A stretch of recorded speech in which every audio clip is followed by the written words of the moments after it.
Matapos ang makasaysayan at matagumpay niyang laban sa Paris Olympics 2024, naghatid ng sorpresa at inspirasyon ang double gold medalist na si Carlos Yulo sa 11-year-old gymnast na si Jessie James Cabaluna sa pamamagitan ng Itbulaga. Lumabas ang dahilan kung bakit absent ang Filipino Olympic gymnasts na sina Alea Finnegan at Emma Malabuyo sa homecoming parade. Ang sabi nila, because they weren't informed about the event. Bakit? Napa-comment tuloy si Ice Segura ang sabi ng ilang netizens, 22 lang yang atletang yan, wala silang group chat, GC, for coordination.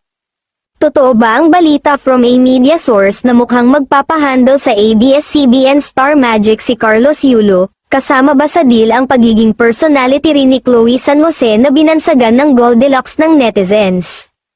Ang tanong umano hindi ba't si Kaloy ay beyond na sa kahit anong network affiliation, icon na siya na dapat lang tumawid kung saan siya kailangan, hindi kaya si Chloe ang mas makikinabang kung sakali sa Star Magic dahil mapapasikat siya nito bilang artista, bilang singer at bilang influencer, say ng ilang netizens, pero ang punchline ng ibang matatabil ang dila, paano magiging kapamilya si Kaloy mismong sarili niyang pamilya hindi niya maayos.